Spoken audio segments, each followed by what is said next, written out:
وظیفہ ادا کر رہے ہیں یا نہیں؟ کہہ دیا میں مومن ہوں، ادھر ایمان کا دعویٰ کیا، ادھر ولایت کی ذمہ داری کاندھوں پہ آئی، ادا کر رہے ہیں یا نہیں؟ فقط علی ولی اللہ وصی رسول اللہ و خلیفۃ بلا فصل زبان سے نہیں کہنا، پھر اپنے عمل سے دکھانا ہے کہ میں علی کے علاوہ میرے وجود پر کسی کی حکومت نہیں ہے۔ اگر ایمان ہے وَلَهُمْ قُلُوبٌ لَا يَفْقَهُونَ بِهَا، ایک لمحے کے لیے ٹھہریے، رکیے، دائیں بائیں کیا ہو رہا ہے؟ آج جس حالت میں آپ ہیں اس حالت میں ہم اپنی مرضی سے ہیں یا ہمیں رکھا گیا ہے؟ آج جس حالت میں ہم ہیں اس حالت میں ہم اپنی مرضی سے ہیں یا ہمیں رکھا گیا ہے؟ سوال ہوتا ہے یہ دہشت گردی کب تک، اس کا راستہ کیوں نہیں روکا جا سکتا؟ کیا 1400 سال سے آپ زیارت عاشورہ کا یہ جملہ ہر عاشور کے دن نہیں دہراتے؟ یا ابا عبداللہ انی سلم لمن سالمکم وحرب لمن حاربکم الی یوم القیامہ۔ اے امام حسین علیہ السلام، ہم آپ سے یہ عہد کر رہے ہیں۔ کیا عہد کر رہے ہیں؟ ہماری ہر اس شخص سے صلح جس سے آپ کی صلح، اور ہماری ہر اس شخص سے جنگ ہے جس سے آپ کی جنگ۔ کب تک؟ ایک دن، 2 دن، 1 مہینہ، 1 سال نہیں، الی یوم القیامہ، یہ جنگ قیامت تک جاری رہے گی۔ یہ جملہ ہر عاشور کے دن آپ سے کیوں کہلوایا جاتا ہے؟ تاکہ تم تیار رہو، تم وہ قوم ہو جو مسلسل حالت جنگ میں ہو، مرضی سے نہیں، تمہیں حالت جنگ میں رکھا گیا ہے۔ جو قومیں حالت جنگ میں ہوتی ہیں ان قوموں کو کیا کرنا پڑتا ہے؟ وہ منصوبہ بندی کرتی ہیں، وہ جذبات کے ساتھ کام نہیں کرتی۔ منصوبہ بندی وہ قومیں حالت جنگ میں جو ہوتی ہیں وہ منصوبہ بندی کرتی ہیں۔ منصوبہ بندی کا کیا حاصل کیا ہوتا ہے؟ آپ بال دیوار پہ مارتے ہیں نشانہ رکھ کے، واپس آتی ہے اپنی مرضی کے ساتھ۔ مارنا آپ کی مرضی پر ہے، واپس آنا آپ کی مرضی پر نہیں، بال کی مرضی پر ہے۔ یہ جو مارا تھا یہ ایکشن تھا، بال جو واپس آئی یہ ری ایکشن ہے۔ ہم ری ایکشنری قوم نہیں ہیں کہ ہمارے 7 ٹیچر شہید کر دیے جائیں اور ہم ایک بین مظاہرہ کرتے ہیں، یہ ری ایکشن ہے۔ ہمیں وہ منصوبہ بندی مل کے کرنی پڑے گی اس ملک کے اندر کہ یہ 7 ٹیچر مارنے کی دوبارہ نوبت ہی نہ آئے۔ ان ہاتھوں کو کاٹ دیں جو تشیع کی طرف اٹھیں۔ اس پہ آنا ہے ہمیں، انشاءاللہ وہ دن دور نہیں۔ الحمدللہ جہاں سے ہم نے سفر شروع کیا تھا آج اس سے بہت بہتر حالت میں ہم، لیکن پھر بھی یہ گارنٹی نہیں ہے کہ کل یہ سب کچھ ٹھیک ہو جائے گا۔ اس لیے کیا امام کا یہ حکم ہے الی یوم القیامہ، یہ جنگ قیامت تک کی جنگ ہے۔ لیکن جو قومیں منصوبہ بندی کرتی ہیں وہ کیا کرتی ہیں؟ وہ اپنے دوستوں میں اضافہ کرتی ہیں، وہ اپنے دشمنوں میں کمی کرتی ہیں، دشمن کے بنائے ہوئے منصوبوں کو پڑھتی ہیں، پڑھ کر اس کے مقابلے میں منصوبہ بندی کرتی ہے تاکہ دشمن جس میدان سے وارد ہو، اگر سیاسی میدان سے آئے اسے سیاسی میدان میں شکست دیں، ثقافتی میدان سے آئے ثقافتی میدان میں اسے شکست دیں، اگر وہ اقتصادی میدان میں آئے اقتصادی میدان میں، جس میدان کا دشمن انتخاب کرے اس کو اسی میدان میں جا کر زج کر کے نابود کر کے اسے بتانا ہے کہ علی والے دشمن کے بنائے ہوئے میدان میں نہیں جاتے بلکہ دشمن کو اپنے بنائے ہوئے میدان میں لے کے آتے ہیں۔ اگر زندہ باد مردہ باد مردہ باد، بس ہم غافل لوگ نہیں ہیں۔ اگر غافل ہوں گے حیوانات سے بدتر ہوں گے۔ بیدار رہیے، ہوشیار رہیے، تجزیہ و تحلیل کیجئے اپنے ارد گرد کیا ہو رہا ہے، جھوٹے اور سچے کو پہچانیے، دشمن اور دوست کو پہچانیے، دشمن کے بنائے ہوئے میدان کو پہچانیے تاکہ اس میدان میں جا کر نہ کھیلیں بلکہ دشمن کے لیے میدان بنائیے تاکہ وہ آپ کے میدان میں آئے۔ بہت سارے لوگ خیبر پڑھتے ہیں، میں خیبر کا ایک جملہ پڑھتا ہوں کہ 39 دن مقابلہ نہیں کر سکے اور مولا کائنات نے 40ویں دن خیبریوں کو شکست دی۔ کوئی مولا نے معجزہ تو نہیں کیا تھا، منصوبہ بندی کی تھی۔ کیسے منصوبہ بندی کی تھی؟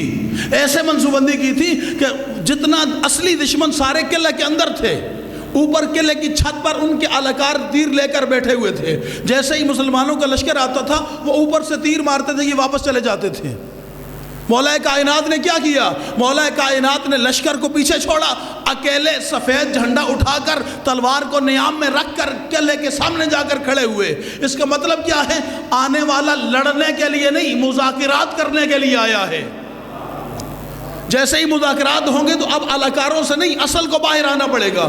ادھر مرحب میدان میں آیا، اب اوپر والے تیروں کے تیر بے اثر ہو گئے۔ جب ان کے تیر بے اثر ہوئے، اب جو بھی ہوگا میدان میں ہوگا۔ یہ سیرت علوی ہے۔ آپ نے دشمن کو بل سے نکال کر میدان میں لا کر اسے بچھاڑنا ہے، نہ کہ اس کے بنائے ہوئے میدان میں جا کر جو ہے کام کرنا ہے۔ بس یہ پالیسی ہے، اس کو انشاءاللہ اڈاپٹ کریں گے، انشاءاللہ ہم اپنے دشمن کو آسانی سے اس ملک کے اندر شکست دیں گے۔ یہ ملک آل محمد کے چاہنے والوں نے بنایا ہے، اس ملک کی جڑوں میں ہمارا خون ہے۔ خدا کی قسم اگر ہم فقط اس اپنے آنسوں کی قیمت جان لیں نا، یہ جو ہماری آنکھوں سے آنسو بہتا ہے یہ کتنا قیمتی ہے، تو ہمیں احساس ہو جائے گا کہ اگر یہ آنسو بمعرفت ہو جائے نا، یہ پوری جزیدیت کو اپنے سیلاب میں بہا کر لے جائے گا۔ امام سجاد علیہ السلام نے تلوار کے ساتھ جہاد نہیں کیا، اپنے آنسوں کے ساتھ جہاد کیا۔ کیسے؟ سوال کریں۔ امام جب رہا ہو کے واپس مدینے آئے، کیا کرتے تھے امام؟ امام ہر روز امام کے سامنے پانی آتا تو امام گریہ فرماتے، کھانا آتا امام گریہ فرماتے۔ روٹین تھی، ہر روز امام اپنے گھر سے باہر نکلتے، بازار میں آتے، سر جھکا ہوا، روتے ہوئے۔ ایک دن جیسے ہی امام مدینے کے بازار میں پہنچے، ایک فقیر صدا لگا رہا تھا، ہے کوئی اللہ کے نام پہ مجھ غریب کو عطا کرنے والا؟ یہ جملہ امام نے سنا، امام نے اس فقیر کے کندھے پہ ہاتھ رکھا، ہے فقیر تجھے اللہ کا واسطہ دیتا ہوں، اتنا بتا دے اگر اس بازار میں تیرے اوپر موت آ جائے، کیا یہ لوگ تیرا غسل و کفن و جنازہ پڑھیں گے؟ اس فقیر نے امام کی طرف دیکھ کر حیران ہو کر کہا، مولا کیسی بات کر رہے ہیں؟ آپ کے نانا کی شریعت میں ہے کہ اگر کسی فقیر کو مسلمان ہو، اگر وہ فوت ہو جائے، اگر اس کے ورثہ نہ ہو تو باقی مسلمانوں پہ اس کا غسل و کفن دفن واجب ہوتا ہے۔ بس ادھر فقیر نے یہ جملہ کہا، ادھر امام کی آنکھیں ساون کے بادلوں کی طرح برسنا شروع ہوئی، رخ روضہ رسول کی طرف کیا، کہا نانا گواہ رہنا تیری امت کے فقیر کو یقین ہے کہ اگر وہ فوت ہو جائے لوگ اسے غسل بھی دیں گے، اسے کفن بھی دیں گے، اسے دفن بھی کریں گے، اس کا جنازہ بھی اٹھائیں گے۔ نانا گواہ رہنا وہ جس نے تیری زبان چوس چوس کے بڑا ہوا تھا، وہ جسے تو نے حالت نماز میں پشت پہ بٹھایا تھا، وہ پانی مانگتا رہا، کسی نے پانی اجرکم اللہ، اجرکم، خدا تمہیں کوئی غم نہ دے۔ عزیزارو پھر ایک دن امام بازار میں آئے، جیسے امام بازار میں آئے، قصاب، روایات میں ہے قصاب اپنے گوشت پہ کپڑا ڈال لیتے تاکہ امام کی نگاہ کسی ذبح شدہ جانور پہ نہ پڑے۔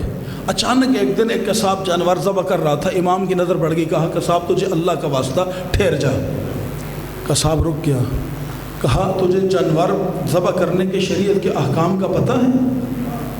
کہا مولا میں آپ کے نانا کی شریعت کا پابند ہوں، مجھے پتہ ہے جس حیوان کو ذبح کیا جائے، ذبح کرنے سے پہلے اسے پانی پلایا جاتا ہے۔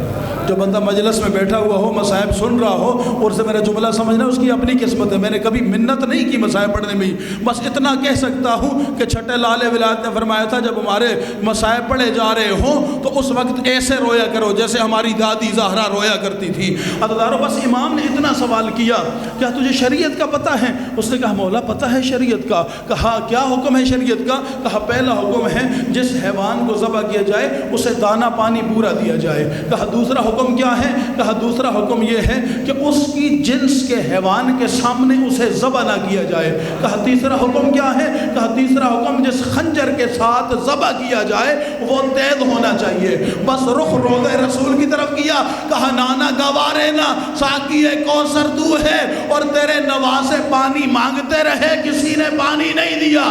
نانا گواہ رہنا کہ آج قصاب کو اتنا پتہ ہے جس جنس کا جانور ہو اس کی جنس کے سامنے ذبح نہیں کرنا۔ ارے 70 قدم پہ بھیڑ کھڑی رہی، 7 قدم پہ بیٹی کھڑی رہی، ہاتھ باندھ کے کہتی ظالمو نہ مارو، ارے 3 دن کا بیاسا ہے، اماں نے چکی لڑکیاں 20 کے پالا ہے. الدارو نانا گوارے نا. آج قصاب کو اتنا پتا ہے خنجر تیز ہونا چاہیے. ارے پہلے خنجر کو پتھر پہ مار کے کود کیا گیا, پھر تہرا ضربوں سے الٹی گردن سے میرے بابا کو ذبح کیا گیا. الا لعنت اللہ علی قوم الظالمین.